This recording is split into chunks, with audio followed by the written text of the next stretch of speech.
주제는 참 중요한 주제입니다. 이 교환권이 어떻게 부상하게 됐는지, 그리고 제가 그 이메일에도 적었지만 우리가 지금 66권으로 가지고 있는 구약 성경과 신약 성경은 어떻게 하나로 합해졌는지, 그걸 정경화라고 그러는데 어떻게 그렇게 진행되었는지 그것을 아는 것은 참 중요하죠.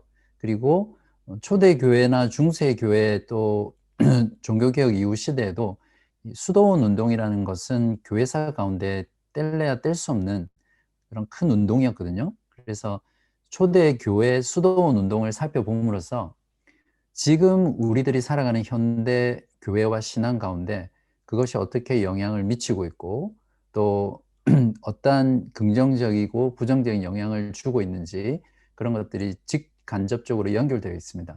초대교회 수도원 운동에 대해서 살펴보고요. 마지막으로 초대교회 성도들은 어떻게 예배하고 어떻게 신앙생활을 했는지 그런 것들이 중요하잖아요. 근데 뭐 이 시간에 자세하게 다 다룰 수는 없고 간단하게 어떻게 신앙생활을 했는지를 한번 터치하고 그렇게 넘어가면 여러분의 신앙에 많은 도움이 될 거라고 생각합니다. 자, 먼저 첫 번째 주제, 교환권이 어떻게 부상했는지에 대해서 함께 공부해 보죠. 서로마 제국이 멸망하는 과정에 대해서 지난 시간 했었잖아요. 그죠? 그래서 로마 감독이 어떻게 그냥 교황이라는 한 사람이 교황 제도라는 것으로 발전해서 또 그것이 이루어졌는지를 알아보아야 하는데요. 그러한 사건들이 레오 1세라는 사람하고 많이 연관되어 있습니다. 그래서 레오 1세에 대해서 조금 집중적으로 하면서 어떻게 교황 제도가 견고하게 되고 확립되어 가는지를 보시면 될 것 같습니다. 로마 가톨릭의 공식적인 가르침에 의하면 1870년 제1차 바티칸 공회에서 예수 그리스도가 사도 베드로와 함께 교황 제도를 설립했다 이렇게 선언합니다. 로마 감독이 베드로의 후계자이기 때문에 전체 교회 위의 최고의 권위를 가지고 있다 이렇게 확정했습니다. 이러한 교황 제도는 어떻게 시작되었을까요? 조금 전에 보았던 바티칸 공회에서 공언한 내용을 보면 로마 가톨릭은 이 교황 제도를 확고하게 주장하고 선언하고 있기 때문에 이것이 어떻게 시작되었는지 살펴보는 게 중요하겠죠. 로마의 교황 제도는 어떤 한 사건에 의해서가 아니라 오랜 기간 동안 천천히 그리고 매우 고통들을 거쳐서 진행이 된 것입니다. 그러다가 레오 1세가 결정적으로 주요한 역할을 하게 되거든요. 이 레오 1세는 교황 제도를 주장해 왔던 교회의 여러 가지 근거들에 대해서 최초로 성경적이면서 신학적인 근거를 마련했던 인물입니다. 그래서 교황 제도가 부상하는 부분에 있어서 매우 중요한 인물이라고 할 수 있죠. 여기서 교황이라는 단어는 영어로 포프, P-O-P, 그러니까 파파라는 그런 뜻입니다. 그래서 그 당시에는 자기에게 맡겨진 양떼를 아버지처럼 돌보는 모든 감독들을 표현하는 일반적인 말이었습니다. 어떤 로마 감독 한 사람에게 국한돼서 적용된 단어가 아니라 그러다가 이 교황이라는 단어가 파파라는 이 단어가 6세기가 지나면서 오직 로마 감독에게만 사용되었습니다. 이제 레오 1세에 대해서 한번 살펴볼까요? 연도는 391년에서 461년 사이 인물이니까 4세기 말에서 5세기 중반까지 살았던 사람이죠. 440년에서 461년 21년 동안 로마의 대감독을 지낸 사람입니다. 이 사람은 처음으로 대제라고 불렸어요. The Great Bishop 이렇게요. 2세기 중반부터 있었던 로마 교회와 로마 감독의 우위성에 대한 작업이 계속 진행이 됐었는데 그 위에다가 로마 감독의 우위를 확고히 하고 견고하게 했던 인물로 알려져 있습니다. 레오 1세의 경우에는 정치적으로 매우 유능한 인물이었거든요. 지난 시간 기억나실지 모르겠는데 훈족의 아틸라가 이탈리아를 공격하잖아요. 그리고 거침없이 로마로 진전할 때 그 당시 로마 제국의 황제라든지 그 어떤 군대도 이 훈족의 침략을 막지 못했습니다. 그럴 때 전혀 그러한 역할들을 하지 못할 것 같은 레오가 그 훈족 아틸라가 침략해오는 그 길목에 떡 버티고 서 있다가 그 아틸라 장군을 설득해서 회군을 시킵니다. 돌려보내는 거죠. 그 다음에 455년에 반달족이 다시 로마를 침략하잖아요. 그때도 그때의 경우는 설득해서 돌려보내지는 못했지만 반달족의 그 장군에게 제발 로마시를 불태우거나 또 로마 시민들을 살인하거나 강간은 하지 못하도록 간청했습니다. 그리고 돈을 제공해서 협상을 하죠. 그러한 어떤 협상을 제안하는 반달 왕은 이 말을 듣고 고개를 끄덕끄덕 하면서 영화에서 보는 것처럼 말을 돌려서 말을 박차고 사라지면서 이렇게 말했어요. 14일 동안의 박탈이다 이렇게 말합니다. 그 이후에 이 반달 왕이 로마를 침략해서 체계적으로 요즘 말로 치면 시스템을 구축해서 시스템적으로 약탈을 시작합니다. 14일 동안 로마에 있는 금, 은, 동, 보석, 또 궁궐에 있는 모든 귀한 것들, 황제에 속한 모든 재산들, 신전에 있는 것들, 우상들, 또 심지어는 예루살렘 솔로몬 성전에서 가져온 성물들이 있었거든요. 그러한 것들도 전부 다 반달 왕의 배에다가 다 싣고 가져갑니다. 심지어는 인간들조차 전리품으로 데려가서 그들의 몸값을 받죠. 그렇게 인간 전리품으로 끌려갔던 사람들은 뭐 정치범이라든지 여왕이라든지 여왕의 딸이라든지 원로원의 멤버라든지 또 로마 귀족들 같은 사람들이 다 전리품으로 끌려갑니다. 말 그대로 반달이 지나간 자리에는 남는 게 없었어요. 겉으로 보기에는 로마가 더 이상 회복이 불가능해 보일 것 같이 그렇게 완전히 싹쓸이를 한 거죠. 대신 레오 1세가 협상한 대로 로마는 불타지 않았고요. 또 학살은 피했습니다. 그리고 교회들의 경우에는 몇몇 교회를 제외하고는 약탈을 당하지 않게 되죠. 그래서 비록 로마는 메뚜기들이 지나간 것처럼 완전히 초토화되었지만 교회의 경우에 반달족이 떠난 것에 대해서 감사하는 예배를 드릴 정도로 그랬었습니다. 이러한 두 번의 레오 1세의 외교적인 역할로 인해서 이 레오 1세는 그 당시 사람들에게 영웅으로 추앙됐습니다. 여러분도 한번 생각해 보십시오. 이런 놀라운 두 번의 협상을 통해서 로마 교회와 로마 시민들을 구한 영웅이잖아요. 그러니까 그 사람을 당연히 아주 숭상하게 되고 추앙하게 됐고요. 레오 1세는 그러한 힘을 입고 교황제를 더욱더 견고히 하는 막강한 권력을 가지게 되는 거죠. 레오 1세가 교황권 확립을 위해서 신학적으로 추진했던 작업은 이렇습니다. 이 부분은 여러분이 성경 본문을 연관해서 이해하면 도움이 될 건데요. 마태복음 16장 18절에서 19절에 어떤 내용이 있습니까?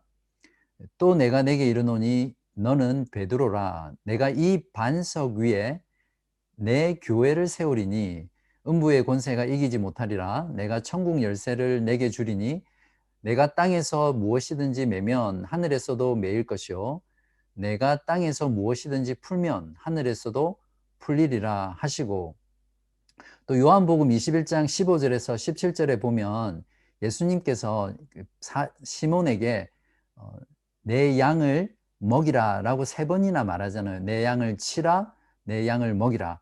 그래서 레오 1세는 이 성경 두 구절을 근거로 해서 뭐라고 주장했냐면요, 로마의 감독 즉 교황이 베드로의 후계자이기 때문에 그리스도의 대리자라고 주장을 했습니다. 이게 로마 카톨릭이 주장하는 거잖아요, 그죠? 그래서 그 당시에 있는 모든 감독들보다 교황이 로마 교황이 우위에 있다는 주장을 확립하게 되죠. 그리고 이것만으로 끝난 것이 아니라 그 이후에 레오 1세는 이러한 신학적인 근거를 더 공고히 하기 위해서 예를 들면 제6 니케아 교회법을 라틴어로 번역하는 과정에서 로마 교회의 우위라는 제목으로 원래 있던 제목을 이렇게 왜곡합니다. 또 그것 말고도 로마 교황의 우위를 차지하기 위해서 여러 가지 문서들을 위조해요. 거기에는 순교자의 행적이나 회의록 같은 것을 거짓으로 작성하고 또 심지어는 전설까지도 만들어서 유포하는 이런 일들을 하죠. 결국 레오 1세가 성경을 근거로 로마 감독의 교황권을 주장하고 로마 감독이 교황이 모든 교회의 감독 위에 절대적인 위치와 권위를 가진다라는 이러한 교황권은 아무런 성경적인 근거가 없다라는 것을 자신의 행동을 통해서 보여주는 거죠. 이것은 성경적인 근거가 전혀 없는 허구일 뿐이고요. 또 많은 종교 개혁자들 또 존 칼빈이 지적했던 것처럼 적 그리스도적인 인간의 탐욕이 만들어낸 역사적 산물이라는 것을 우리가 잘 알 수 있습니다. 어떠세요? 이러한 내용들을 간략하게 들으면서 지금 로마 가톨릭이 주장하는 로마 교황권이 얼마나 터무니없고 비성경적이고 근거가 없는 그런 거짓 위에 세워진 교리라는 것을 이해할 수 있겠죠. 이제 두 번째로 여러분과 함께 공부할 내용은 신약 성경이 어떻게 정경화되었는지에 대한 부분입니다. 이 부분은 별도로 교리를 공부할 만큼 중요한 부분이거든요. 그래서 이 시간 조금 제가 자세하게 다루려고 합니다. 여러분 한번 생각해 보십시오. 마음속으로. 지금 우리가 가지고 있는 66권만이 하나님의 말씀이라는 이 성경책이 언제 어떻게 만들어졌는지 혹시 아세요, 여러분? 대부분은 아시죠?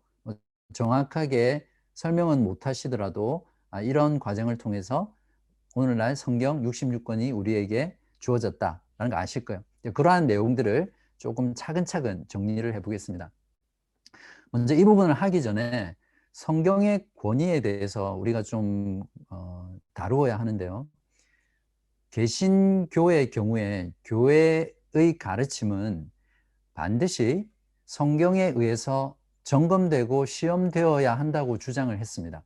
이에 반해서 로마 가톨릭은 이러한 개신교의 주장에 반대하고 비판하면서 무엇이라고 주장했냐면 교회가 성경의 목록을 결정하고 성경의 권위 위에 있다라고 변론합니다. 우리가 듣기에는 참 말이 안 되죠. 교회의 권위가 성경이 정확하고 오류가 없다라는 것을 보장한다는 겁니다. 결국 이 말은 무슨 뜻입니까? 교회가 성경이 하나님의 정확하고 무오한 하나님의 말씀이다라는 것을 결정한다면 교회가 성경보다 더 높은 권위에 있겠죠. 로마 가톨릭이 이런 것들을 주장하는 겁니다. 그래서 신약 성경의 목록을 결정하는 것도 교회라고 하는 거죠. 결국 이 말은 무엇이냐면 로마 교회가 하나님의 말씀의 권위보다 높다라는 말이고요. 성경을 해석하는 최종 권위가 누구에게 있습니까? 교회에게 있게 되죠. 그래서 로마 가톨릭의 최고의 머리인 로마 교황에게 성경을 최종적으로 해석하고 가르치는 권한이 있는 거예요. 그래서 로마 교황이 이 본문은 이렇다라고 해석을 하면 모든 교회는 그 해석에 복종해야 되는 의무가 생기는 거죠. 이렇게 해서 성경의 권위에 대한 개신교와 로마 가톨릭에 대한 기본적인 부분을 정의하고요. 그 다음 정경화 작업에 대해서 넘어갈게요. 그 전에 제가 여러분에게 질문을 한번 드려볼게요. 만약 지난주에 사도 바울이 쓴 서신서로 알려진 그리고 밝혀진 편지가 보도됐다면 여러분은 그 성경을 신약 성경에 27권에 추가로 넣겠습니까? 그럼 신약 성경이 총 몇 권이 되죠? 28권. 그죠? 근데 정말 사도 바울이 썼어요. 고고학적으로나 여러 가지 증거를 보았을 때 확실히 사도 바울이 썼어요. 그리고 그것이 입증됐고요. 자, 그렇다면 하나님의 말씀으로 여기고 신약 성경에 추가해야 되는 거 아닌가요?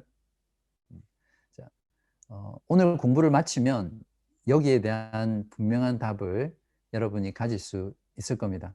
만약에 답을 못 하시면 제가 강의를 잘못한 거라고 생각하고 제가 제 스스로 벌을 받도록 하겠습니다.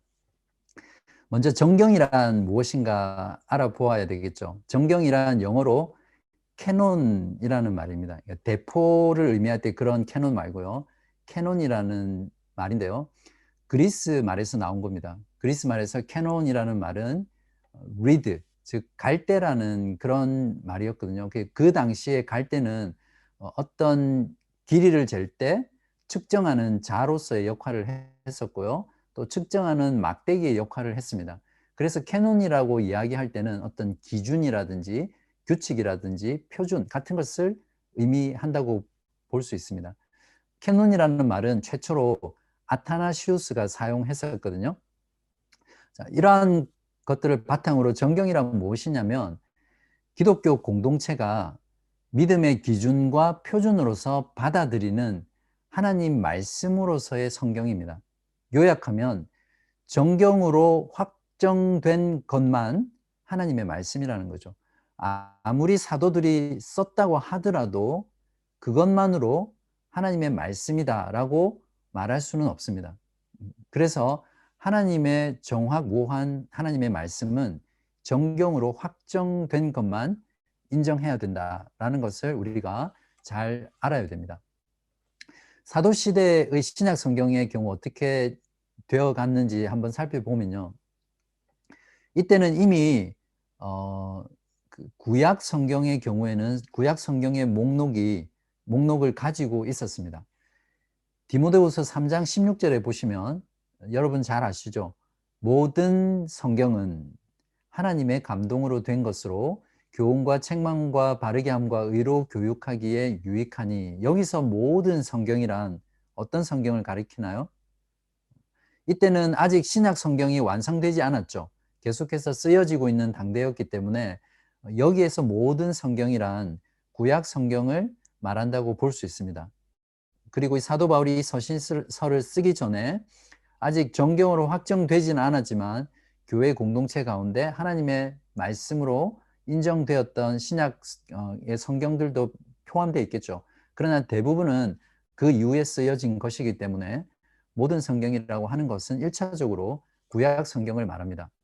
왜냐하면 예수님께서 사역하실 때 이미 예수님께서 구약 성경을 인정하셨잖아요. 그래서 신약시대의 사도들의 경우에는 구약 성경의 목록을 정확하게 가지고 있었습니다. 그리고 신약 성경의 저자들은 자신이 글을 쓰면서 지금 내가 하나님의 말씀, 성경을 쓰고 있다라는 것을 알고 썼을까요? 아니면 모르고 썼을까요? 알고 썼습니다. 사도 바울이 서신서를 쓸 때 지금 내가 이렇게 편지를 쓰는데 고린도 교회에 이것이 나중에 정경으로 될 수도 있고 안 될 수도 있다, 이렇게 쓴 것이 아니라 성령의 영감에 의해서 쓰면서 이것이 하나님의 말씀이라는 것을 스스로 알았어요. 그걸 신학적인 표현으로 self-consciously writing 이렇게 표현을 하는데, 이에 대한 증거 구절이 계시록 22장 18절에서 19절에 보면 있습니다. 내가 이 두루마리의 예언의 말씀을 듣는 모든 사람에게 증언하노니 만일 누구든지 이것들 외에 더하면 하나님이 이 두루마리에 기록된 재앙들을 그에게 더하실 것이요, 만일 누구든지 이 두루마리의 예언의 말씀에서 제하여 버리면 하나님이 이 두루마리에 기록된 생명나무와 및 거룩한 성에 참여함을 제하여 버리시리라. 지금 계시록을 쓰고 있는 사람이 누구죠? 사도 요한이잖아요. 그러니까 사도 요한은 지금 자신의 글을 가리키면서 여기에서 무엇인가를 더하거나 빼면 하나님께서 재앙을 더하실 것이고 또 거룩한 성에 참여함을 제하여 버린다라고 했기 때문에 분명히 성경의 저자들은, 신약 성경의 저자들은 자신이 지금 기록하고 있는 성경이 하나님의 영감된 말씀이라는 것을 스스로 인식하면서 알면서 썼다는 겁니다. 조금 어려울 수 있는 말이지만 이해하시겠죠? 자, 이러한 과정들을 통해서 사도시대의 신약 성경이 어떻게 정경인지를 확인해 갔던 거죠. 이것 외에 정경으로서의 권위를 인정받기 위한 다른 표시들이 있는데요. 자, 첫 번째는 주님의 말씀이어야 한다는 거죠. 성경 구절을 제가 3가지 정도 알려드렸는데요. 고린도전서 9장 14절에 보시면 이와 같이 주께서도 복음 전하는 자들이 복음으로 말미암아 살리라 명하셨느니라. 주께서도에 제가 밑줄을 껐습니다. 고린도 7장 10절의 경우에도 결혼한 자들에게 내가 명하노니 갈로하고 명하는 자는 내가 아니요 주시라. 즉 이 말은 주님의 말씀이라는 거죠. 즉 성경의 정경의 권위를 가지고 있다는 말이죠. 여자는 남편에게서 갈라서지 말고 이렇게 표현하고 있습니다. 그 다음에 두 번째 기준은 전통인데요. 고린도전서 15장 3절에 보면 내가 받은 것을 먼저 너희에게 전하였노니 이 여기에서 내가 받은 것이라는 것이 사도 바울이 전통 가운데 하나님의 말씀을 받았다라는 그런 내용이에요. 데살로니가 후서 2장 15절에도 보면 그러므로 형제들아 굳건히 서서 말로나 우리의 편지로 가르침을 받은 전통을 지키라. 우리가 보통 전통에 근거하면 안 된다고 하는데 성경이 하나님의 말씀이라는 것들을 구별하는 기준으로서 이 교회 가운데 가르쳐지고 또 전해진 전통을 기준으로 했다는 겁니다. 세 번째는 성경입니다. 성경에 보시면 베드로후서 3장 15절에서 16절에 보시면 또 우리 주의 오래 참으심이 구원이 될 줄로 여기라. 우리가 사랑하는 형제 바울도 그가 받은 지혜대로 너희에게 이같이 썼고 또 그 모든 편지에도 이런 일에 관하여 말하였으되 그 중에 알기 어려운 것이 덜어 있으니 무식한 자들과 굳세지 못한 자들이 다른 성경과 같이 그것도 억지로 풀다가 스스로 멸망에 이르느니라. 보세요. 사도 베드로의 경우에도 지금 그 당시에 사도 바울이 썼던 글들이 있잖아요. 그걸 이미 성경으로 인정하고 있다는 것을 여기에 보면 분명히 우리가 알 수 있습니다. 사도 바울도 그 받은 지혜대로 너희에게 이같이 썼고 라는 구절이 그런 부분들을 잘 증명해 주죠. 이러한 3가지 정도의 추가적인 기준을 가지고 성경이 하나님의 말씀인 정경이라는 것들을 구별하기 구별했습니다. 이러한 성경을 정경화하는 작업을 자극했던 원인들이 있습니다. 즉 무엇이냐면 그 당시에 교회 공동체 가운데 하나님의 말씀으로 읽혀졌던 그런 성경들 중에 어떤 것이 하나님의 말씀인지를 목록을 작성하는 게 성경의 정경화 작업인데요. 그것들을 정통교회가 만들도록 자극했던 원인들을 말하죠. 그전에는 그러한 목록을 뭐 굳이 이렇게 가지고 있지는 않았었거든요. 그런데 어떤 요인들에 의해서 교회가 그러한 작업들을 해야 될 필요성들이 매우 커졌고 그것들이 긴박했기 때문에 정통교회는 초기 기독교 교회는 성경의 정경화 작업을 진행해 나갔습니다. 매츠거라는 학자가 그러한 것들 중에 몇 가지를 정리했는데요. 첫 번째는 영지주의 때문입니다. 혹시 기억나실지 모르겠어요. 영지주의 하면서 영지주의의 경우에는 성경의 목록을 제거한 자들이라고 했잖아요. 구약의 하나님은 악한 하나님이기 때문에 구약 성경 자체를 다 제거해 버렸다고 했잖아요. 그래서 영지주의는 성경의 목록에서 하나님의 말씀을 제하여 버린 거죠. 계시록에 나와 있는 것처럼 하나님의 말씀에서 빼버린 자들이죠. 정통 기독교는 그들이 정경이라고 말하는 그러한 근거들의 소스가 잘못되었다라는 것을 밝히고 정경의 목록을 다시 온전하게 확립할 필요가 있었습니다. 두 번째 요인의 경우에는 말시온인데요. 이것도 아마 그때 다루었기 때문에 기억나실 거예요. 말시온주의파들은 어떻게 했습니까? 말시온파의 경우에도 동일하게 영지주의처럼 구약의 성경을 제거해 버렸고 신약 성경 중에서도 누가복음만 인정했고요. 바울의 서신서 중에서도 13개 중에 10개만을 최초의 신약 성경으로 인정을 했습니다. 그러니까 말시온주의도 영지주의자들처럼 기존에 있는 목록에서 빼버린 자들이죠. 세 번째가 몬타니즘인데요. 몬타니즘의 경우에는 어떤 운동이었죠? 그들에게 계속해서 새로운 예언이 주어진다라고 말을 했고, 그들은 그러한 계시를 추구하는 그런 스타일이었잖아요. 그래서 그들에게는 성경의 권위와 나란히 몬타니스트들이 썼던 문서들을 아주 신성시했고요. 그것들을 사도들이 썼던 책과 동등한 권위를 가지고 있다고 주장하면서 유포했던 자들입니다. 그러니까 이들은 하나님의 말씀에서 뭔가를 추구한 거죠. 요즘 그때도 말씀드렸지만 신사도 운동을 하는 이단들처럼 하나님의 계시를 지금도 목회자나 특정한 사도 또 선지자들을 통해서 계속해서 계시해 주신다 이렇게 말을 했고, 그것을 성경으로 추가해 갔던 자들이죠. 네 번째의 경우에는 박해 때문에 정통교회가 신약 성경의 정경화를 진행을 했습니다. 그 당시 기독교를 박해하면 로마 제국의 황제가 칙령을 내려요.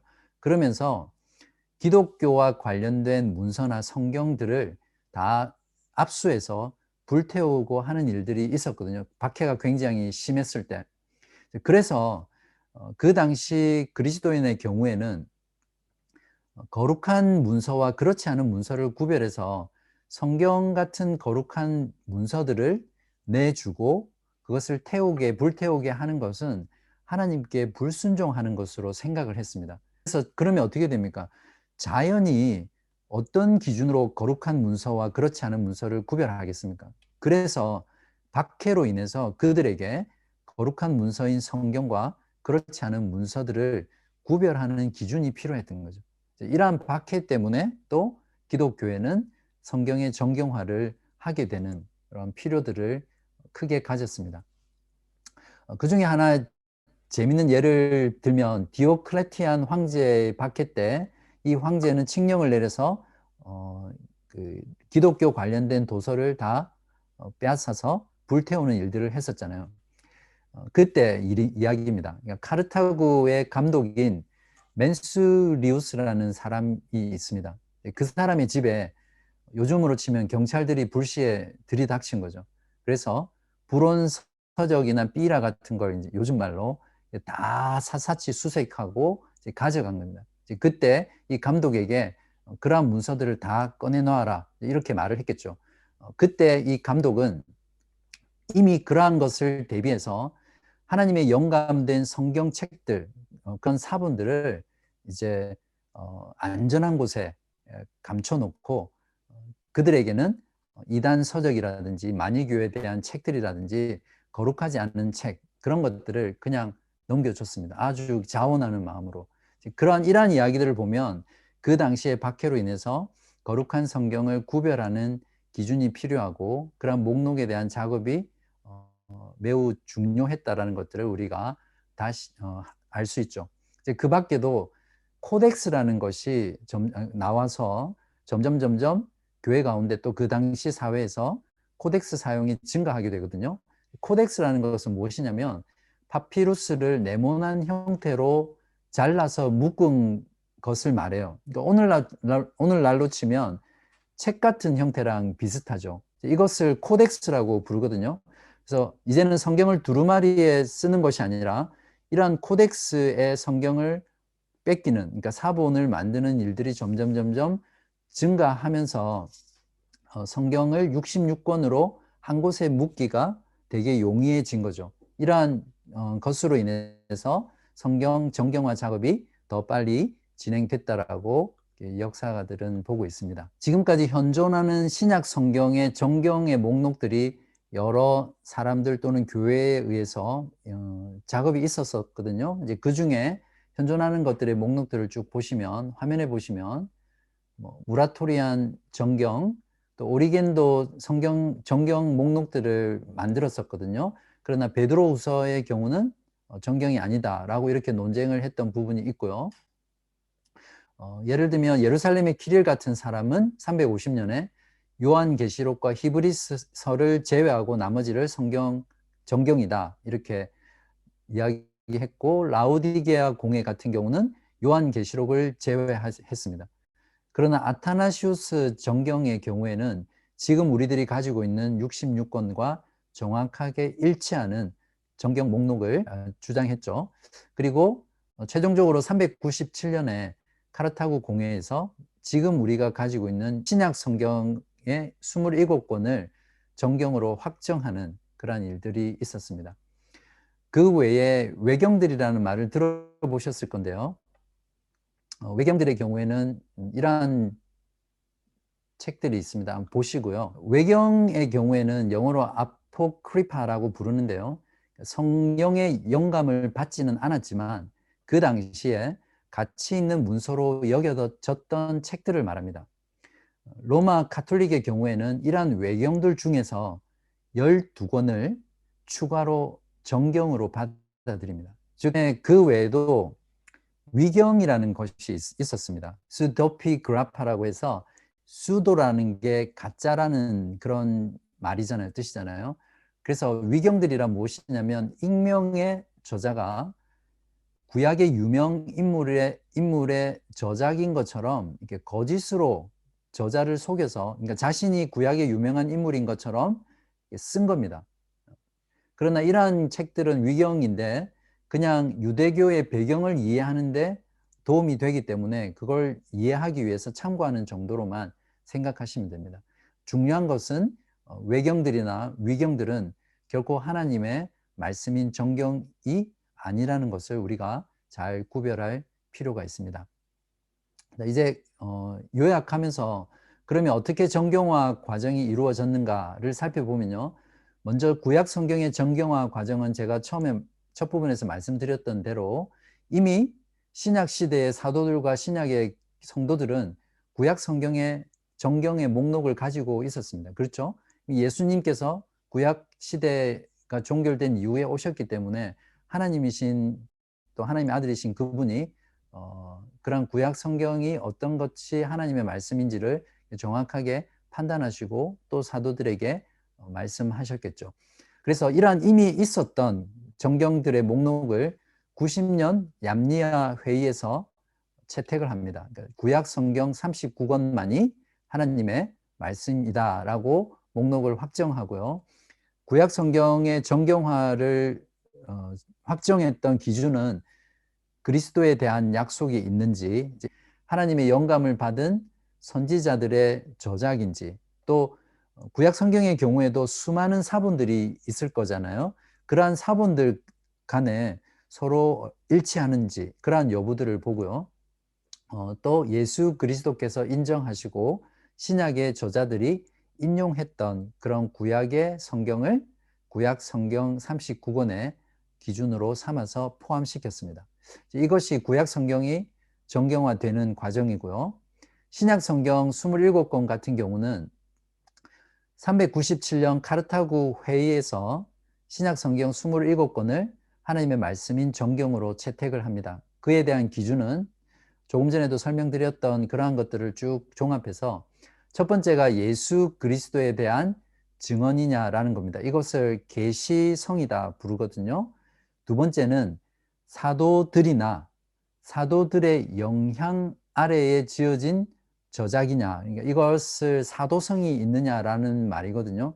예를 들면 누가복음이나 사도행전은 누가 저자입니까?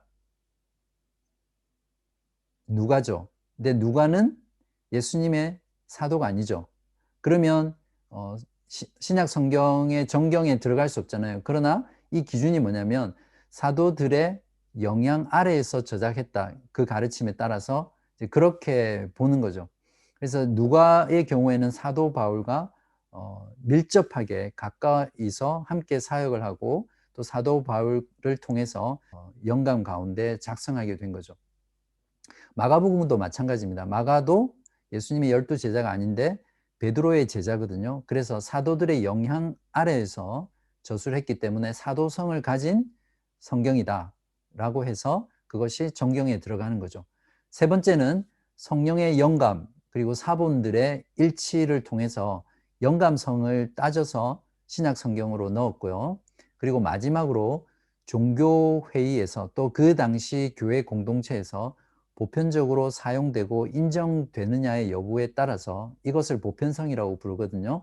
에 따라서 신약 성경 27권을 정경으로 채택합니다. 다시 한번 정리하면 계시성, 사도성, 영감성, 보편성 이 네 가지를 가지고 신약 성경 27권을 하나님의 정확무오한 말씀으로 채택합니다.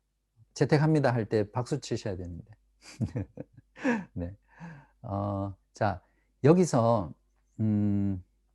제가 강의 노트에는 존 칼빈의 성경의 권위에 대한 내용들을 조금 넣었습니다.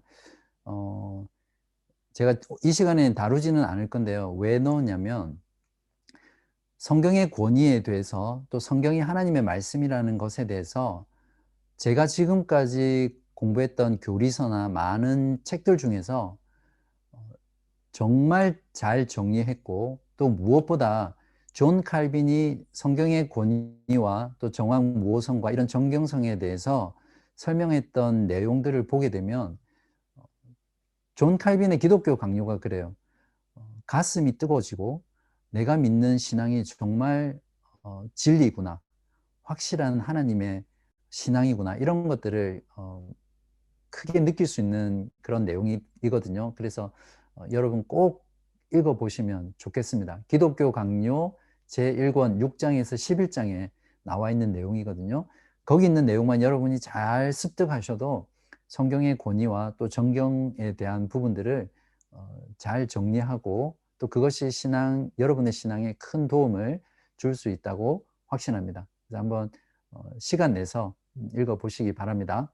자, 결론을 맺을게요. 우리가 꼭 알아야 될 게 무엇이냐면 구약 성경은 어떤 교회의 회의를 통해서, 즉 90년의 얌리와 회의를 통해서 정경이 채택된 것이 아니라 이미 교회 공동체 가운데 또 예수님 당시에 정경으로 받아들여져 있었다는 거죠.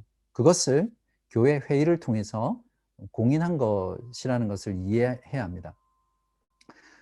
그리고 신약 성경의 경우에 예수 그리스도와 예수 그리스도께서 임명하셨던 사도들의 권위에 의존해서 쓰여져 가고 있었고 그 기준으로 또한 채택되었다는 것을 이해해야 됩니다. 그래서 교회를 사도들과 선지자들의 터 위에 세워진 것이라고 신약 성경이 증거하잖아요. 어떤 신구약 66권만이 하나님의 영감으로 된 하나님의 말씀이라는 정경의 확정은 어떤 교회의 리더들이나 교회에서 확정한 것이 아니라 우리가 명심해야 될 게 이겁니다. 이미 기독교 공동체 안에 인정되고 받아들여지고 또 사용되어져 왔던 성경을 내적이고 외부적인 그런 도전에 의해서 정경화의 필요성이 발생했고 그러한 과정들을 통해서 점진적으로 진행이 된 겁니다. 그렇게 점진적으로 진행되다가 최종적으로 교회 회의인 제3차 카르타고 공회에서 교회 회의를 통해서 이미 있는 것을 인준하고 공표하고 확정했다, 이렇게 이해를 하셔야 됩니다. 어떤 교회 로마 가톨릭이 주장하는 것처럼 교회 회의를 통해서 신구약 성경 66권이 하나님의 말씀으로 정경화되었다라고 하면 교회가 성경보다 또는 어떤 특정한 교회 회의가 하나님의 말씀보다 더 높은 권위가 있죠. 그렇게 되잖아요. 그래서 우리가 이러한 내용들을 잘 구별해서 이해해야 되겠습니다. 정경화에서 성령님이 하시는 4가지 역할이 매우 중요하거든요. 첫 번째, 정경화에서 성령님이 하시는 역할은 계시입니다. 즉 계시라는 것은 하나님께서 자신에 대해 스스로 드러내시는 것이잖아요. 이것이 성령의 첫 번째 역할입니다. 두 번째는 무엇이냐면 영감인데요. 성령님의 역사를 통해서 이미 계시하신 하나님의 말씀의 내용을 정확하게 기록하게 하시는 거죠. 그러니까 성경의 모든 저자들은 자신의 생각이나 또 인간적인 사상에 의해서 성경을 기록한 것이 아니라 성령의 유기적인 영감을 통해서 비록 오류가 있고 또 죄성이 있고 또 부족하고 연약한 인간이지만 그 말씀의 기록에 전혀 오류가 없도록 성령께서 영감하셔서 하나님이 드러내시는 그 계시를 정확하게 기록해서 남기게 하셨다는 거죠. 이것이 성령의 역할입니다. 세 번째 성령의 역할은 조명이라고 하는데요. 영어로 illumination입니다. 그러니까 성령께서 이제는 기록된 성경을 독자들이 읽잖아요. 그 독자들이 읽을 때 그 뜻을 바르게 이해하고 그 계시를 깨달을 수 있도록 성령께서 그 의미를 밝혀주시는 겁니다. 성령께서 기록하게 하시고 그것을 읽는 사람들이 또 깨닫게 하시는 것이 성령의 사역이라는 거죠. 즉 계시와 영감과 조명의 사역을 합니다. 그리고 마지막 정경화의 사역인데요. 기록된 하나님의 말씀을 보존하고 수집해서 목록을 확정하는 것은 인간의 일이 아닙니다. 우리가 이것을 잘 아는 게 필요한데요. 우리가 지금처럼 66권의 성경을 하나의 책으로 가지고 있는 것 역시 성령의 사역이라는 것이죠. 그러니까 아무데나 인간이 마음대로 이것을 수집해서 구약 성경 39권, 신약 성경 27권 이렇게 붙여놓은 게 아니에요. 이러한 정경화 작업조차도 성령 하나님의 사역이라는 것, 하나님의 일이라는 것을 우리가 잘 이해하게 되면 우리가 지금 읽고 있는 이 신약 성경, 구약 성경, 성경 66권에 대해서 얼마나 더 하나님 앞에서 더 두렵고 떨리는 마음 가운데 진지하고 진실되고 또 그 말씀을 대할 때 경건하고 또 하나님의 말씀을 내가 재단하고 판단하고 해석하려고 듣는 것이 아니라 이 말씀에 내가 순종하기 위해서, 특별히 교회가 함께 말씀을 듣기 때문에 교회 공동체는 하나님의 말씀을 들을 때마다 그것을 판단하기 위해서 듣는 것이 아니라 그 말씀에 순종하기 위해서, 왜냐하면 하나님께서 영감해서 만들어 주신 하나님의 말씀이기 때문에 그렇죠. 그러한 어떤 성경에 대한 바른 태도, 또 성경에 대한 바른 태도는 하나님에 대한 태도로 나아가게 되고요. 그것을 통해서 우리가 하나님을 바르게 믿고 또 섬기고 예배하고 또 우리의 삶 가운데 순종하면서 살아갈 수 있겠죠. 이것으로 신약 성경의 정경화 그리고 그 전에 교황 제도가 어떻게 부상하게 됐는지 살펴보았습니다. 지금 이 시간에 할 내용은 초대교회 수도원 운동에 대해서 좀 하겠습니다.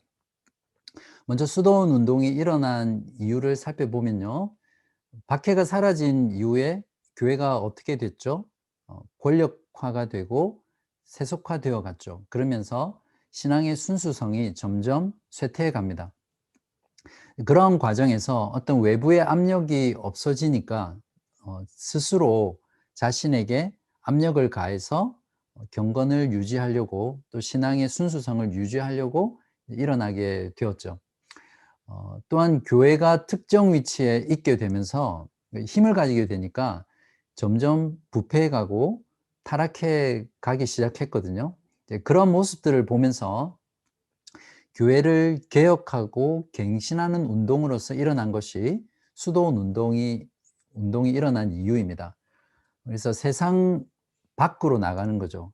밖으로 나가서 엄격한 성화의 삶을 통해서 엄격한 성도의 삶을 살고자 하는 그런 사람들이 당시에 자꾸 늘어나게 되었습니다.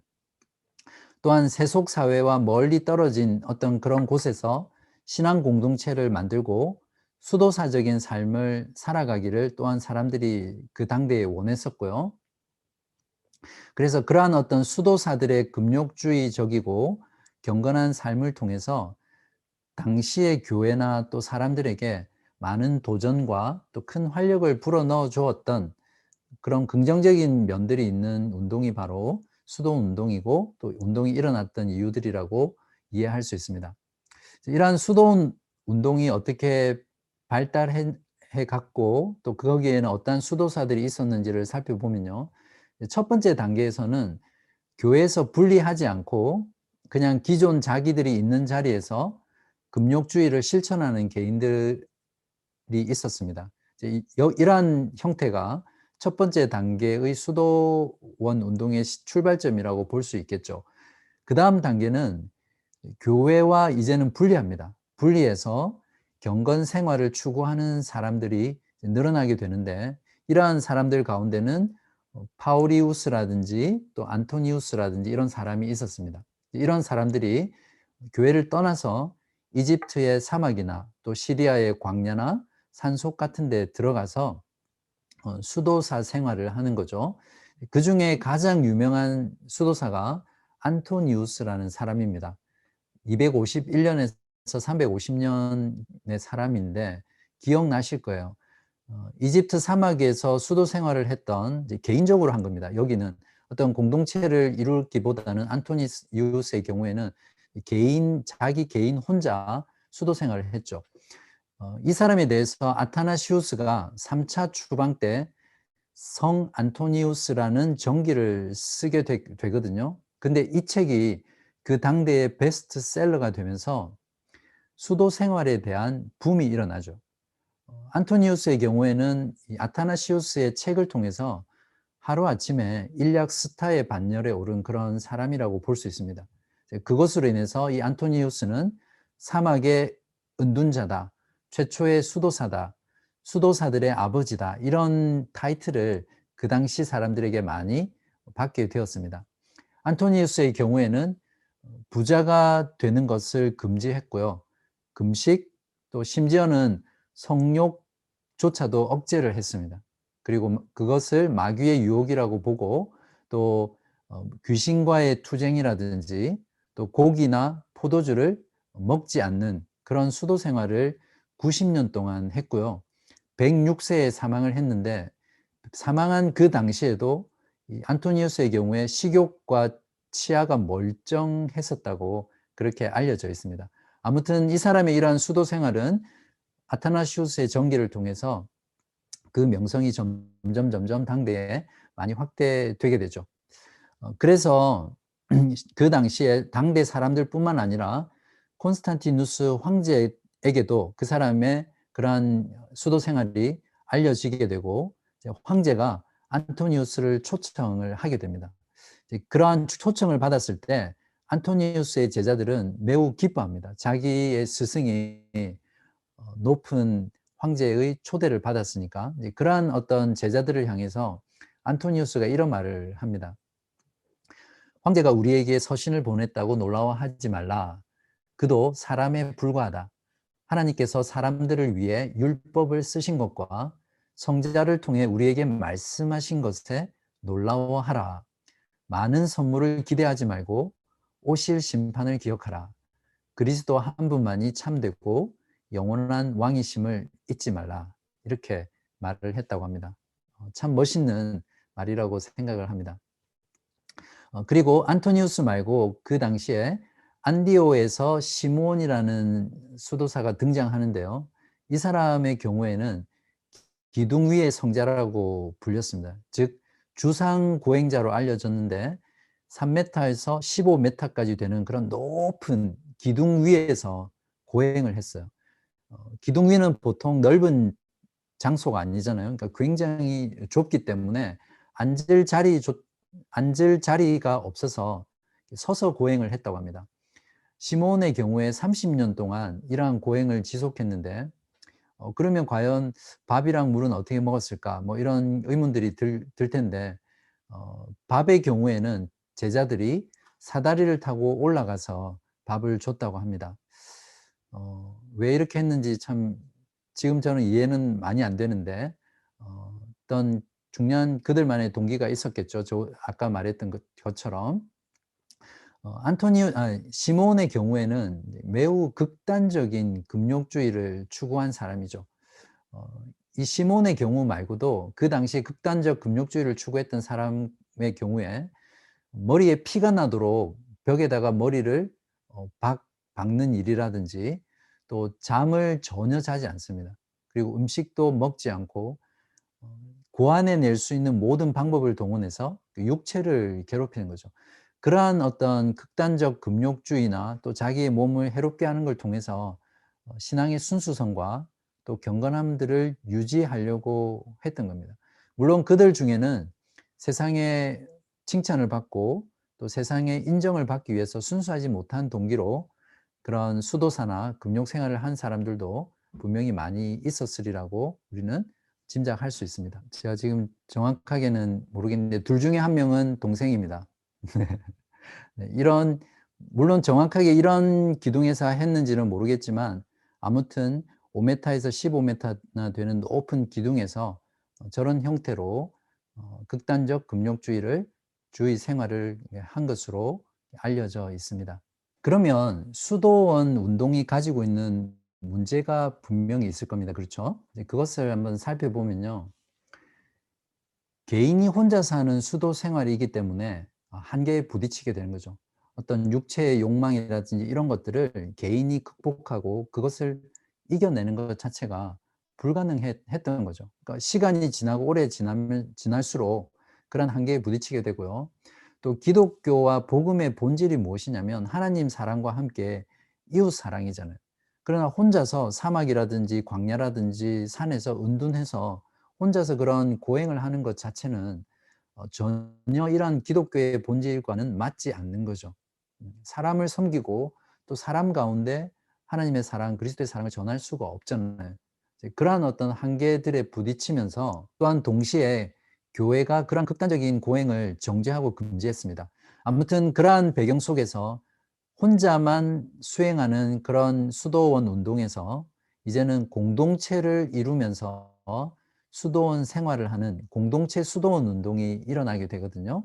그게 세 번째 단계입니다. 세 번째 단계의 수도원 운동의 경우에 파코미우스라는 사람이 가장 처음으로 시작했던 사람인데 이 사람의 경우에는 최초의 수도원 공동체인 캐노비트를 설립해요. 그러니까 나일강 이집트 상류의 조그만 섬인 테베니스라는 곳에서 공동체 수도원을 시작하고요. 은둔자들이 서로 모여서 협력하면서 살아가는 공동생활 제도를 모방하고 그러한 것들을 추구합니다. 그래서 파코미우스의 경우에는 공동체 수도원들에 모인 사람들에게 어떤 스케줄을 짜는 거예요. 하루의 일과나 또 주중의 일과들을 짜서 노동하는 시간, 기도하는 시간, 또 공동체적으로 함께 움직여야 될 그런 생활들을 다 계획하고 함께 움직이는 거죠. 그러한 것들이 이제 최초의 공동 생활을 위한 획일적인 수도 생활의 규범서가 되고요. 이것이 나중에 베네딕트 규율서의 중요한 모태가 됩니다. 제가 한국에 대학생 때 개인적으로 회심을 하고 마음이 굉장히 뜨겁고 그때는 뭐 정말 너무 가슴에 불이 있어서 참 뜨겁게 신앙생활을 했었는데 그때 강원도 태백에 예수원이라는 공동체가 있었습니다. 제가 그 공동체에 가서 침묵 기도라든지 여러 가지 명상이라든지 또 그러한 것들을 했던 기억이 납니다. 그러니까 한국에도 그 당시에도 오늘날에도 이러한 공동체적인 수도원 같은 그러한 형태의 기도원이라든지 또 그러한 공동체들이 있습니다. 그리고 김진홍 목사의 둘의 공동체 같은 경우도 수도원은 아니지만 함께 노동을 하고 경제를 공유하고 함께 신앙생활을 하는 공동체로 유명했었잖아요, 한때. 그러한 것들이 다 이러한 공동체적 수도원의 영향이라고 볼 수 있는 거죠. 문제는 무엇이냐면 이곳에도 영지주의 문서가 들어와요. 그러니까 영지주의라는 것은 이원론이잖아요. 거룩한 것과 속한 것을 구별하고 또 인간의 육체와 영적인 것을 구별해서 신앙생활하는 이런 모습들인데 그러한 것들이 수도사들의 생활과 신앙에 영향을 줍니다. 그래서 이 파코미우스 수도원 내에 금욕주의라든지 또 카리스마라든지 상상이나 사색적인 면들을 강조하는 이런 것들이 이제 수도원 안에 들어오죠. 이러한 영향들은 나중에 중세 교회에 큰 영향을 주고요. 또 중세 수도원 운동에도 깊이 관여되는, 그러니까 연관되는 그러한 모습들이죠. 이러한 과정 가운데서 파쿠미우스가 죽게 되는데 그 죽은 이후에 제자들의 지도자에 의해서 공동체 안에 파당이 일어납니다. 서로 싸우는 거예요. 지금 우리 고린도 전서에 나오는 그런 파당의 문제처럼 이 수도원 안에서도 누가 더 높고 누가 더 잘하니라고 하면서 제자들 간에 팔을 이루어서 서로 싸우다가 결국 무너져요. 무너지게 되면서 수도원 자체가 어떤 교회와 신앙의 개혁과 갱신의 운동으로 일어났는데 수도원이 다시 개혁해야 될 대상이 돼 버린 거죠. 참 아이러니한 내용이죠. 자, 그런 과정 속에서 베네딕트라는 수도사가 나옵니다. 베네딕트의 경우에는 이제 6세기에 활동했던 사람인데 서방 교회 수도원 운동의 아버지로 알려져 있습니다. 여러분도 많이 들어보셨을 거예요. 베네딕트 수도원. 이러한 조금 전에 이야기했던 그런 파코미 그 수도원 이후로 우죽순으로 수많은 수도원들이 막 붐처럼 유럽에 생기거든요. 이제 그러한 어떤 문제들 속에서 제대로 된 수도원의 원래 정신과 또 원래의 목적에 맞는 수도원을 개혁해 보자 하고 해서 나온 게 베네딕트 수도원입니다. 베네딕트 같은 경우에는 수도 규칙서들을 그동안 있었던 것들을 쭉 모아서 깊이 연구한 뒤에 어떻게 수도사들이 수도 생활을 공동체적으로 할 것인가, 그것을 베네딕트 규율이라는 것들을 만들어서 제정하게 돼요.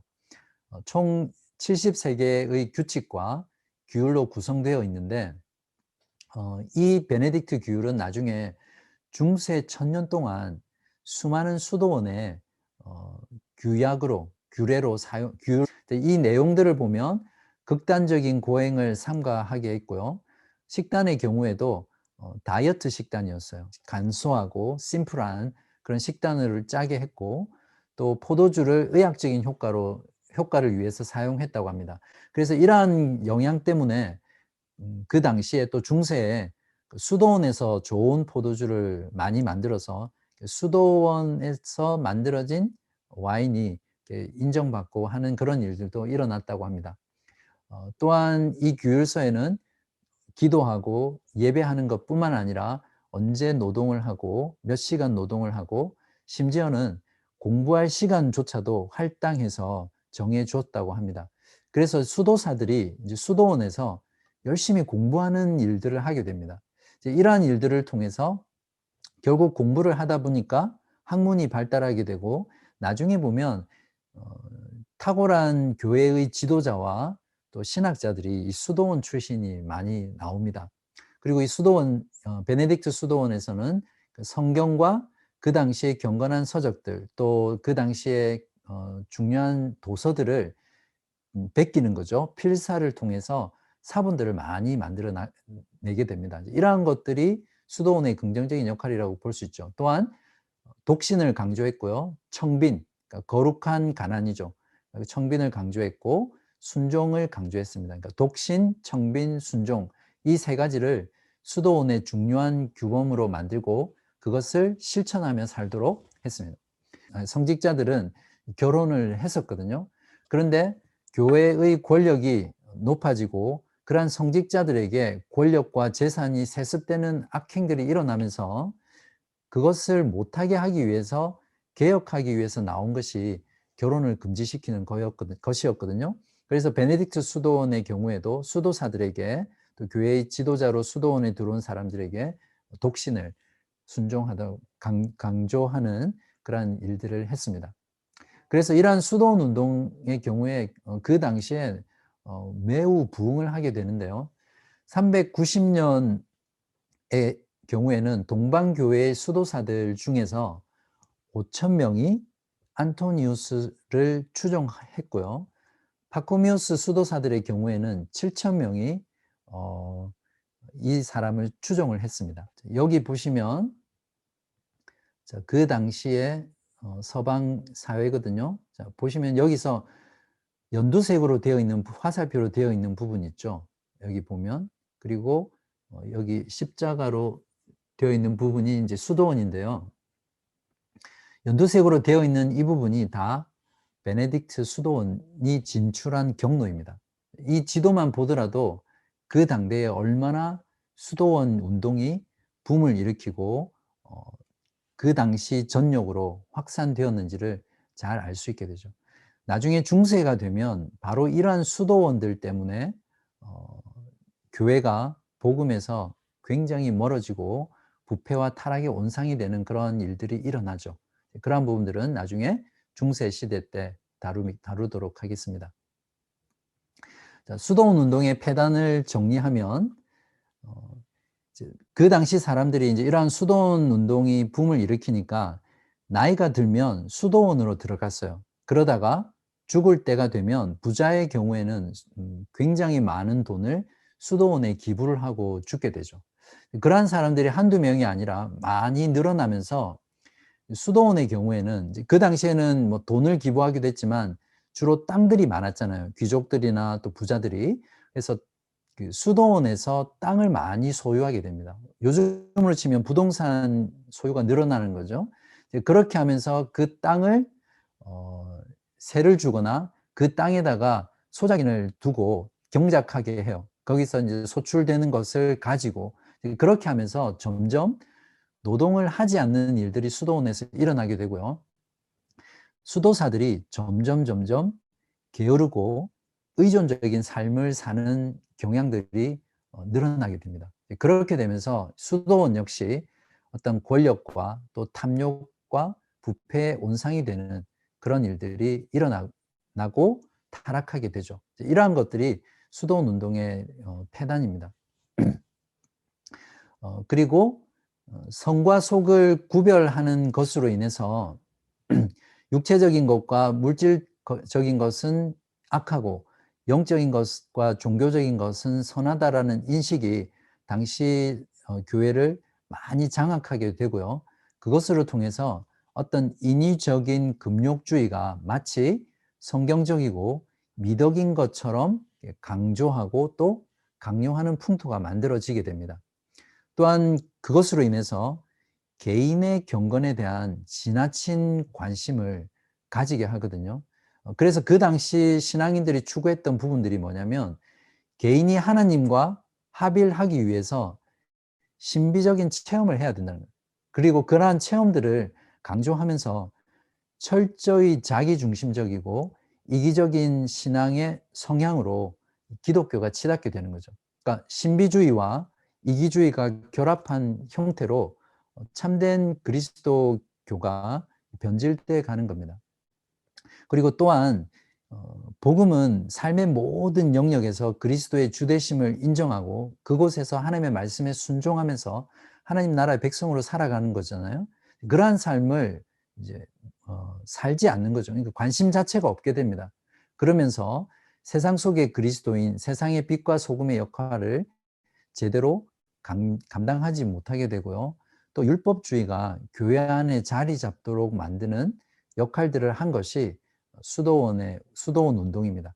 긍정적인 면도 있었지만 오히려 시간이 지나면서 부정적인 모습 또 폐단들이 너무나 많았다라는 것을 우리가 수도원 운동을 통해서 볼 수 있습니다. 여기서 제가 여러분과 좀 깊이 나누고 싶은 게 뭐냐면 초대 교회 수도원 운동에 대한 평가를 하면서 현대 교회 신앙에 대해서 한번 같이 돌아보기를 원합니다. 제가 중간중간 언급했지만 긍정적인 요소가 분명히 여러 가지 있습니다. 그 당시에 게르만 침공 이후에 와해되었던 그런 문명을 다시 재건하는 데 교회가 큰 역할을 했고요. 그러한 역할 중에 수도원이 한 역할이 굉장히 컸었고요. 또한 당시 사회에서 수도원의 경우에는 자선기관의 역할을 했습니다. 그리고 그것으로 인해서 사회복지를 증진하는 일들도 했던 거죠. 예를 들면 도망하던 노예들이 수도원에 가서 도피를 하면 수도원에서 그 사람들을 이렇게 보호해주고 또 빈민들을 구제한다든지 병자들을 돕고 순례자들에게 숙박시설을 제공하는 오늘날로 치면 병원과 호스텔이 수도원 안에서 또 수도원을 중심으로 확장되고 발전되는 그런 일들이 있었거든요.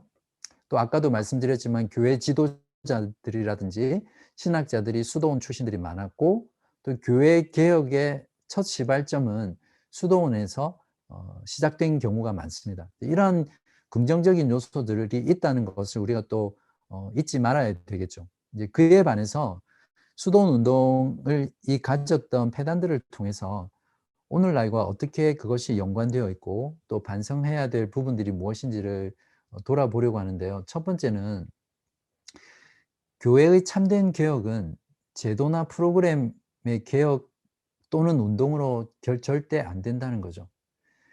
박해가 사라진 이후에 교회가 점점 세속화되어 가고 타락하고 부패해 가던 그 당시 교회를 개혁하기 위해서 일어난 운동이었잖아요. 그러나 수도원 역시 시간이 지나면서 그러한 처음의 순수성을 잃고 오히려 더 많은 폐단을 낳게 되고 타락과 부패의 온상이 되어버립니다.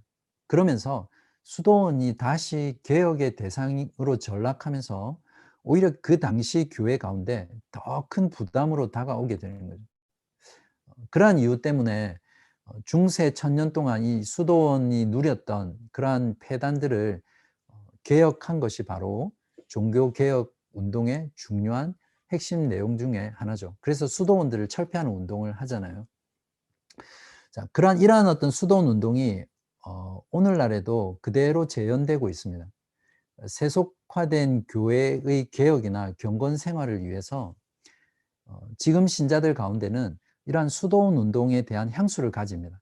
그리고 수도원 운동을 다시 지금 오늘날 일으켜서 교회를 개혁하고 또 교회의 신앙을 다시 순수하게 만들려고 하는 시도들을 많이 해요. 구체적으로 지금 이 시간에 저도 정확하게는 또 다 모르고 또 다룰 수 없기 때문에 넘어가겠지만 그러한 모습들이 오늘날 현대 가운데 다시 일어나죠.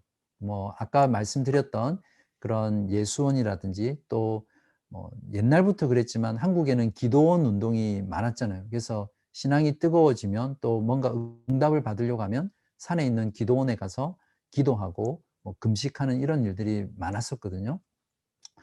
뭐 둘의 공동체라든지 밥 퍼주는 최일도 목사인가요? 다일 공동체인가요? 그런 밥 퍼주는 공동체 그런 것들이 한국 교회 안에 큰 인기를 누리고 있고요. 또한 최근에 복음주의 목회자들 가운데서도 큰 인기를 구가하면서 운동해 가는 게 뭐냐면 관상기도라는 게 있어요. 그러한 관상기도를 통해서 한국 교회에 붐을 일으키고 심지어는 복음주의적이고 굉장히 건전했던 목회자들도 이러한 운동을 추구하는 모습들을 봅니다.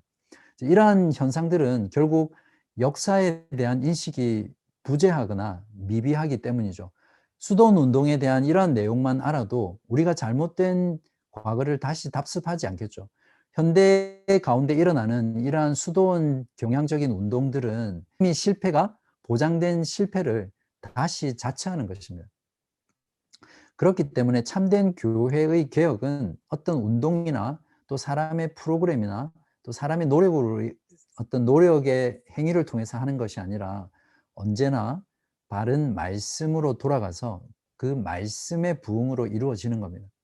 바른 복음의 말씀으로 돌아가서 성령에 의지해서 그 말씀을 우리들의 모든 삶에 실천하고 순종하면서 살아갈 때 그러니까 첫 출발이 바른 말씀의 선포, 바른 말씀을 가르치는 것으로 돌아가는 거죠.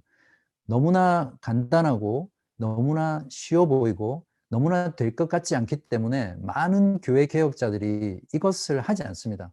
뭔가 새로운 프로그램, 트렌드, 철학, 사상 이런 것들을 가지고 교회의 붐을 일으키고 또 개혁하려고 하잖아요. 그러나 항상 구약 성경에도 마찬가지고 신약 성경이나 또 교회 역사를 보면 항상 교회의 개혁은 개인의 개혁도 마찬가지입니다. 결국 바른 복음, 바른 말씀으로 돌아가서 그 말씀에 순종하는 거죠. 성령 하나님의 능력을 통해서 의지하고. 동의하세요, 여러분? 두 번째는 기독교는 그 기독교가 가지고 있는 특징 때문에 금욕적일 수밖에 없습니다. 그렇지만 금욕주의는 철저하게 배격해야 됩니다. 하늘의 시민권을 가진 성도는 이 세상에서 나그네와 또 임시 체류자로 살기 때문에 현실의 삶이 다분히 금욕적일 수밖에 없어요. 그렇지만 복음은 결코 금욕주의를 철저하게 배격하고 있다는 것을 우리가 잘 아셔야 됩니다.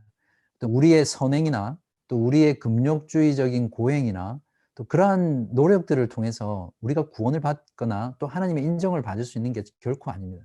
그래서 골로새서 2장 20절에서 21절에는 이런 것들은 자의적 숭배와 겸손과 몸을 괴롭게 하는 데는 지혜 있는 모양이나 오직 육체를 따르는 것을 그만두는 조금도 유익이 없다라고 말을 하고 있습니다. 또한 이러한 어떤 금욕주의를 통해서 어떤 육체 가운데 있는 욕망들을 절대 다스릴 수가 없죠. 우리의 육체의 그런 소욕들이나 욕망들을 다스릴 수 있는 것은 오직 성령 하나님을 통해서 중생하는 은혜와 또 성령 하나님의 거룩하게 하시는 그러한 능력과 도움으로만 우리가 거룩한 삶을 살 수 있다는 것을 잊지 말아야 될 것입니다. 세 번째의 경우는 개인의 영성을 지나치게 강조하는 신앙은 성경적이지 않다는 겁니다. 개인의 영성과 완전한 삶을 지나치게 강조하게 되면 수도원의 폐단과 동일한 문제에 빠지게 됩니다. 어떤 하나님의 연합을 추구하는 체험을 강조하면서 신비주의와 이기주의에 빠지게 되죠. 그러니까 한국 교회의 기도원 운동이 대표적이고요. 방언이라든지 병고침이라든지 입신이라든지 이러한 운동들은 복음을 왜곡하게 되고 기복신앙과 결탁해서 참된 신앙에서 멀어지게 됩니다. 조금 전 언급했던 그런 관상기도라는 것이 지금 개신교 안에서도 복음적 관상기도라는 말로 너무나 유행을 타면서 인기를 끌고 있습니다. 그러나 그 이면과 역사를 보면 관상기도는 철저하게 천주교적인 것이고요. 천주교와 전혀 다르지 않습니다. 그리고 지난 시간에 우리가 함께 배웠던 반펠라기우스주의적인, 그러니까 인간의 노력과 하나님의 은혜가 함께 작동해야 된다는 것을 그 안에 담고 있는 내용입니다. 그래서 이러한 내용들은 결국 종교통합운동이라든지 이러한 사상들과 결합되어서 오늘날 복음주의 안에 깊이 뿌리 내리고 자리 잡고 있다는 것을 우리가 잘 분별해야 되고요. 이러한 운동들은 결국 종교개혁의 사상에 반대하는 것이고요. 종교개혁을 다시 거꾸로 돌리는 일입니다. 그래서 다시 오늘날 교회 가운데, 이 시대 가운데 다시 한번 개혁을 필요로 하는 그런 일들로 만들어 버리는 것이죠. 우리가 수도원 운동과 또 교회사를 통해서 이런 것들을 잘 분별해야 될 것입니다. 그리고 기독교 신앙이라는 것은 신앙의 공공성을 가지고 있다는 것을 우리가 절대 잊지 말고요.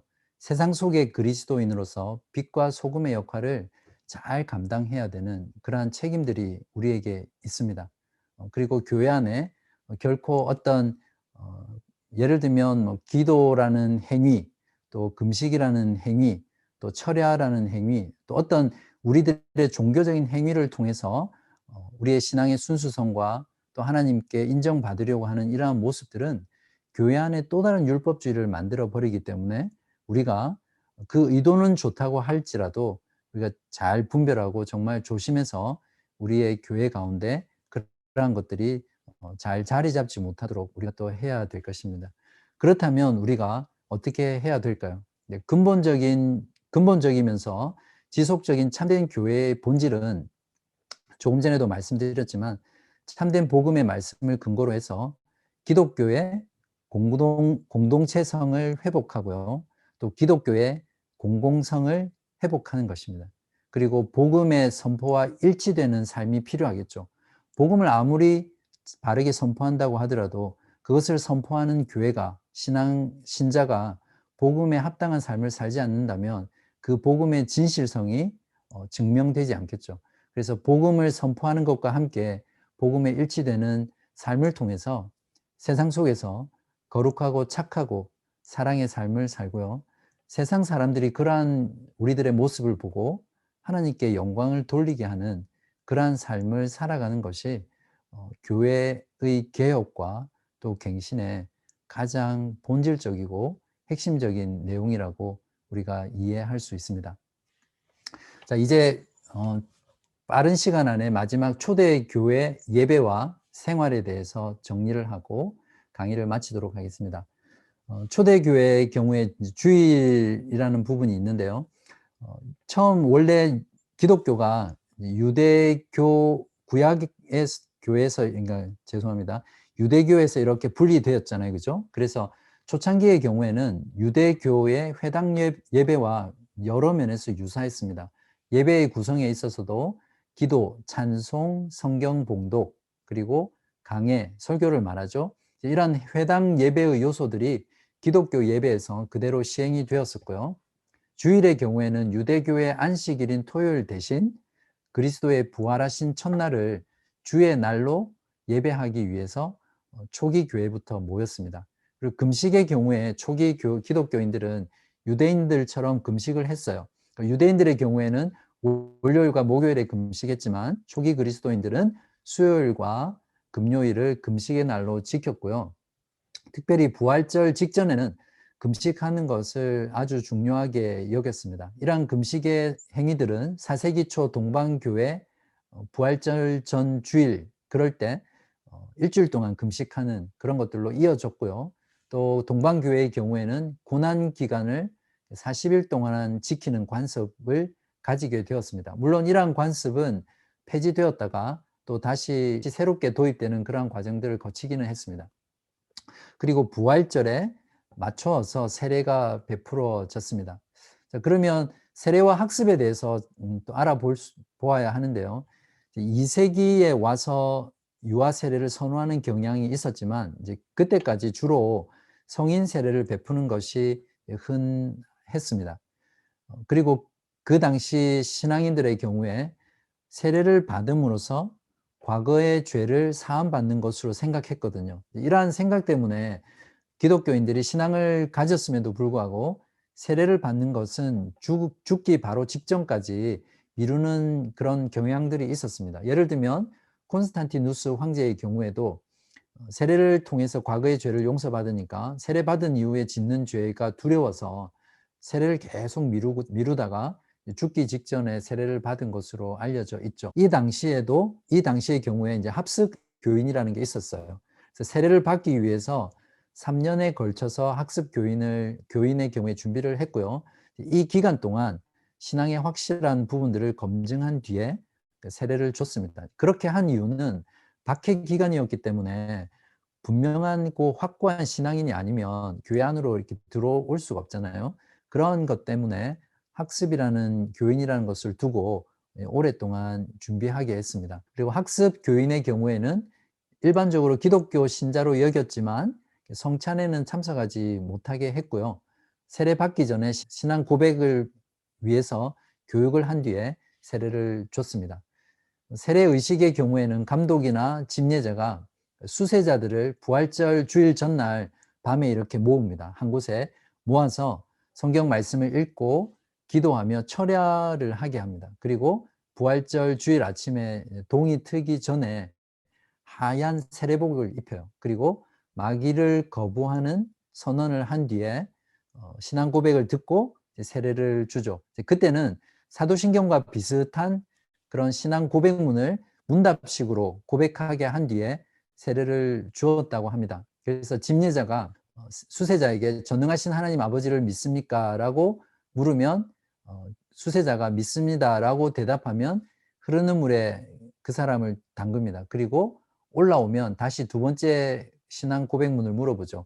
하나님의 아들이신 우리 주 예수 그리스도께서 동정녀 마리아에게서 나시고 이제 이런 성자 하나님에 대한 신앙 고백의 내용을 묻고 또 그것을 수세자가 믿습니다라고 대답하면 또 다시 물에 잠궈요. 그리고 올라오면 세 번째로 성령에 대한 고백의 내용을 묻습니다. 성령을 믿으며 거룩한 교회와 몸의 부활을 믿습니까? 라고 물으면 또 이에 대해서 예, 믿습니다. 라고 대답하면 그때서야 성부, 성자, 성령 삼위일체의 이름으로 세례를 베풀고요.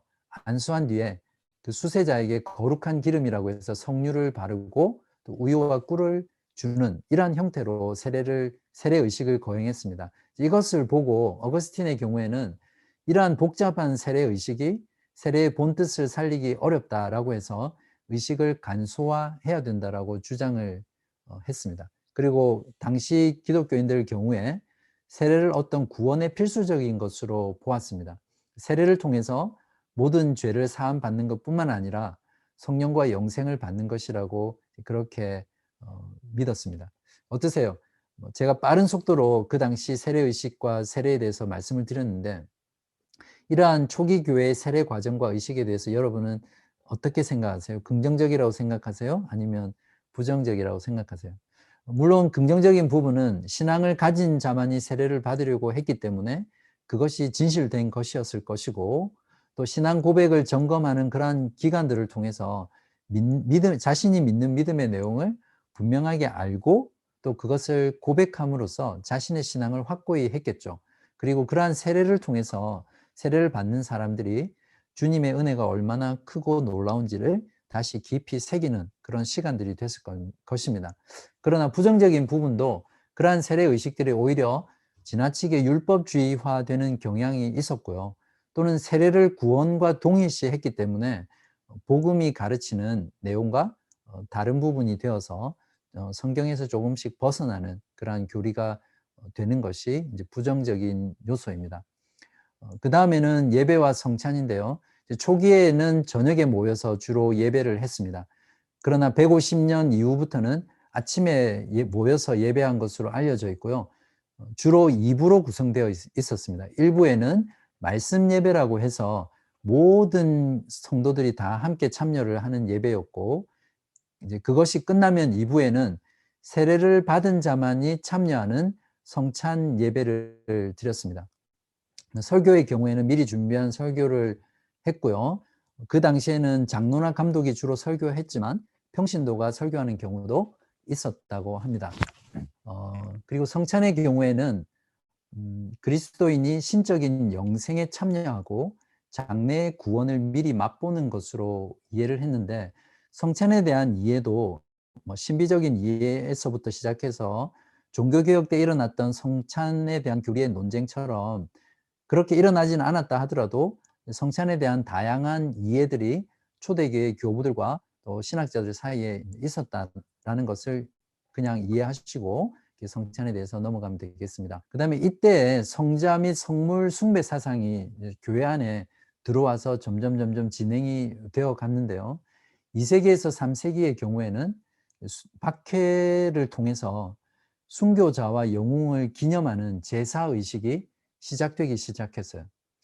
예를 들면 소아시아 교회의 경우에 190년경에 초대교회 선지자나 또 요한이나 빌립과 그의 세 딸의 묘지를 가지고 있다는 것을 자랑하는 그런 일도 있었고요. 200년 이후에는 로마 교회의 경우 베드로의 묘지와 바울의 묘지를 가지고 있다는 것을 자랑을 했죠. 이제 그러한 일들이 진행되면서 성자를 숭배하거나 또 성자들을 숭배하는 종교 의식이 의식화되고 또 점점 기독교가 공인되고 국교화되면서 이러한 것들이 심해져 갔다라는 것을 우리가 또 배울 수 있습니다. 물론 이러한 부분들은 이교도적인 요소죠. 이러한 부분들은 4세기의 기독교가 이방 종교를 품는 일에는 큰 일조를 했지만 원래 초기의 기독교의 순수한 신앙을 상실해 가게 만드는 요인이 되었습니다. 그리고 니케아 공회 이후 시대에는 교회당을 세울 때 그 교회당의 제단 밑에다가 순교자의 유고를 간직하는 그런 풍습도 성행을 했습니다. 지금 이러한 내용들은 기독교의 역사 가운데 굉장히 어두운 면이긴 한데요. 순교자의 유골과 유물을 숭배한다든지 기도 시 순교자를 불러서 도움을 구한다든지 이러한 것들이 점점 교회 안에 자리 잡게 돼요. 그러다가 결국 중세 교회에서 이러한 것들이 이제 주류를 이루게 되죠. 그 외에도 마리아를 숭배하는 그러한 사상들이 있었고요. 천사를 숭배하는 사상들이 있었습니다. 자, 끝으로 니케아 시대 이후를 총평가하고 마무리하겠습니다. 여러분 기억나실지 모르겠지만 니케아 시대 이후의 시기는 니케아 공회를 기점으로 해서 최초의 중세 교황인 그레고리 1세 직전까지 325년에서 590년 이 사이를 말하거든요. 지금 저희들이 여러 주 동안 니케아 시대 이후를 쭉 해왔었는데요.